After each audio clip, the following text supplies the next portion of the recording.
tenemos este circuito de corriente continua en el cual hay tres fuentes, una fuente de corriente ideal y dos fuentes de tensión reales.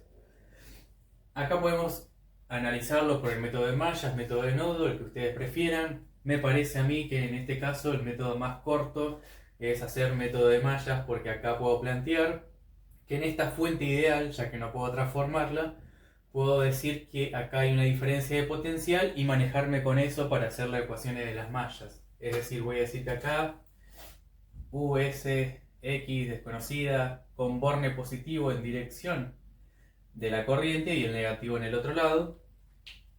Y una vez que hice eso, en sentido horario planteo las mallas I1, I2, I3. Y ahora sí, ya puedo armar las ecuaciones de mallas, que van a quedar de la siguiente manera. Las ecuaciones de malla quedarían expresadas de esta manera. Vamos a empezar a analizar la malla 1, que es donde circula esta corriente de acá. Vamos a igualar a 0 por la segunda ley de Kirchhoff. Esta corriente ingresaría por el borne negativo de la fuente de tensión, entonces lo voy a expresar como menos 600 volts. Pasa por este resistor de 10 ohms, cuya única corriente que circula por dicho resistor es esta misma corriente I1, entonces bueno, pongo solo por I1. Más 40 ohms por I1, que es la corriente en cuestión, menos I2, más 14 ohms por la corriente I1 menos la corriente I3, ¿no? Este análisis siempre se puede hacer cuando cuando planteamos corrientes que circulan en sentido horario. Si nosotros planteáramos corrientes que circulan en sentido antihorario, hay que hacer justamente al revés. Vamos a decir que 600 volts va a ser positivo, vamos a decir que en vez de más 40 ohms va a ser menos 40 ohms, menos 14. Hay que tener cuidado con el sentido que le damos a las corrientes. Bueno, continuando con el análisis de las ecuaciones de malla, vamos a despejar. Mandamos 600 volts para el otro lado de la igualdad.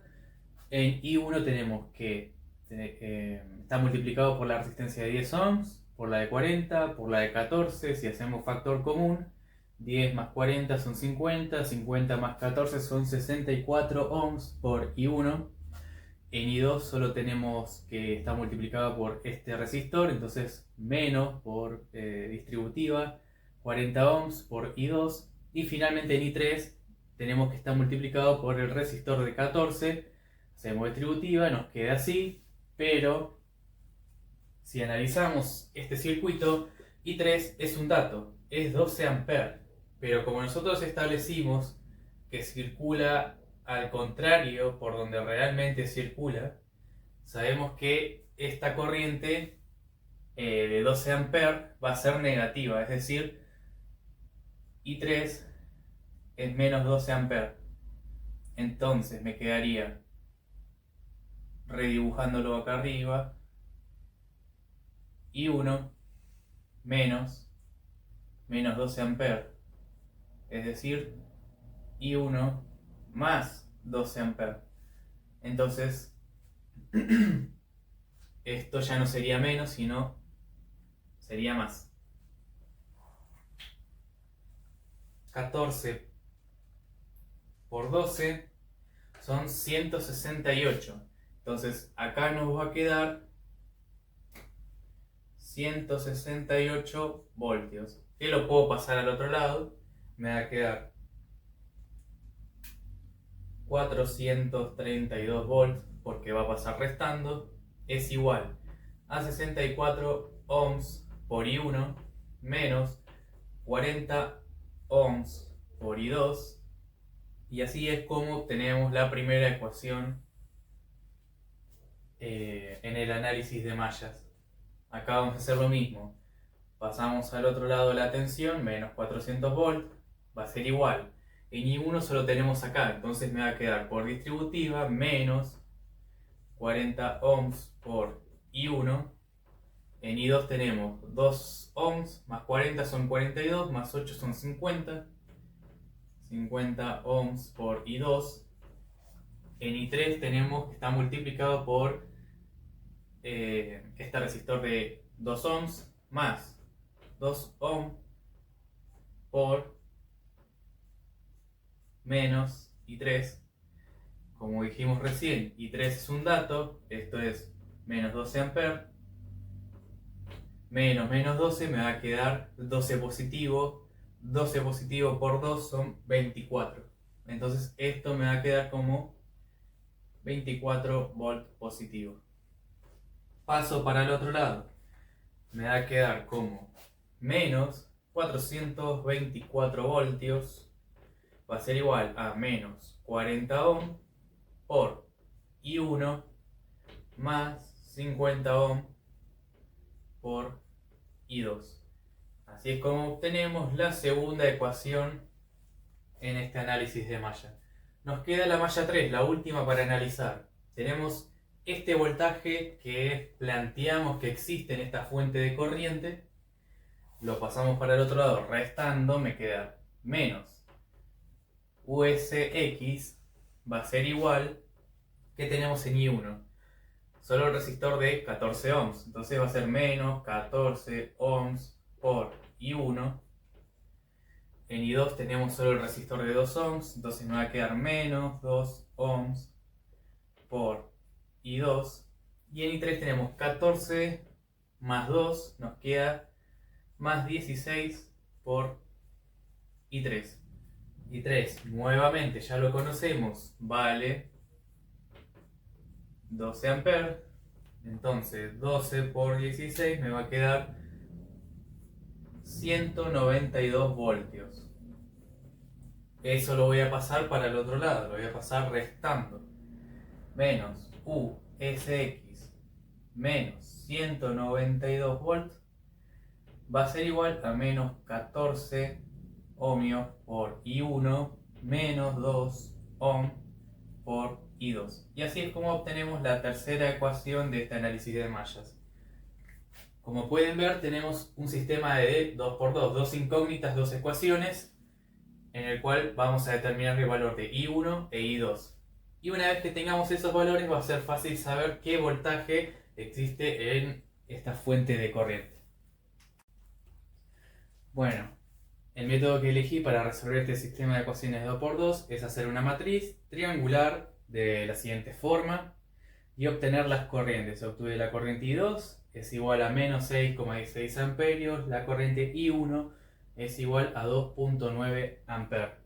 Entonces voy a usar la ecuación de la malla 3 ahora, porque ya tengo las corrientes, ya puedo determinar cuánto vale USX. Y nos va a quedar de la siguiente manera. Menos USX va a ser igual a menos 14 ohms por I1 menos 2 ohms por I2, ¿no? Pero I1 y I2 ya lo determinamos. I1 es igual a 2,9 amperes. Tenemos I2 que va a ser igual a menos 6,16 amperes. Esta tensión que está acá pasa restando, menos 192 volts. Y nos va a quedar que menos USX va a ser igual a lo siguiente. Tenemos un resistor multiplicado por una corriente, nos va a dar una tensión, ¿no? De menos 40,6 voltios. Por este lado tenemos menos 2 por menos 6,16 es igual a más 12,32 voltios menos 192 voltios. Menos USX va a ser igual a, tenemos menos 40,6 más 12,32 menos 192. Esto nos da menos 220, más o menos aproximadamente, 3 voltios.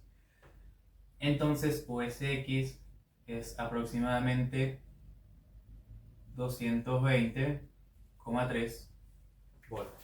Y este es el resultado de la tensión que voy a tener en mi fuente de corriente ideal. La tensión que voy a tener es esta, 220,3. último paso, vamos a determinar qué potencias se están consumiendo en estos resistores, es decir, los elementos pasivos, y qué potencia se está entregando al sistema a partir de los generadores que tenemos en este circuito.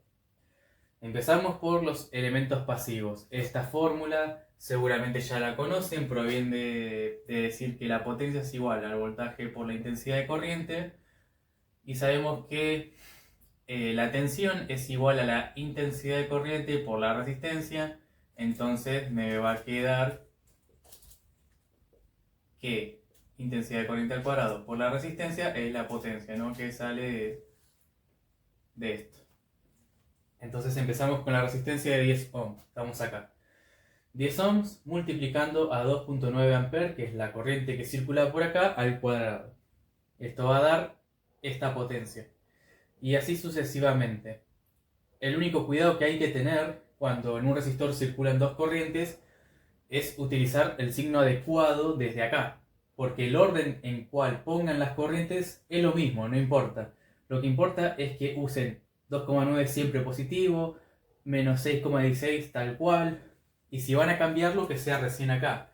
Como por ejemplo puede pasar acá con 12 amperes, quedó positivo por regla de signos, pero si hacían al revés iba a pasar exactamente lo mismo, porque este también es negativo, y al hacer la diferencia de las corrientes, siempre me va a quedar uno negativo y uno positivo, indistintamente de quién elija primero y a quién elija después. Porque esto sería lo mismo que decir intensidad de corriente 2 menos la intensidad de corriente 3 al cuadrado por 2 ohm, ¿no? Entonces, si elijo primero I3 y después I2, es lo mismo, va a dar lo mismo porque está elevado al cuadrado, multiplico por 2 y te da una potencia en vatios, ¿no?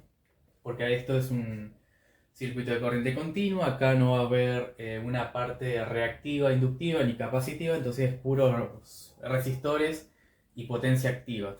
Acá presumimos un coseno phi de 1, así que de esa parte nos olvidamos, solo vamos a trabajar con potencia activa en vatios. Y nos da en total la potencia consumida de 6.847,24 vatios. En teoría tiene que ser esto igual o muy parecido a la generada, muy parecido porque al hacer las cuentas con el tema de las comas y qué sé yo, puede variar muy levemente, pero en realidad es la misma la que se suministra que la consumida por una derivación de la ley de conservación de la energía. Entonces, analizamos los generadores.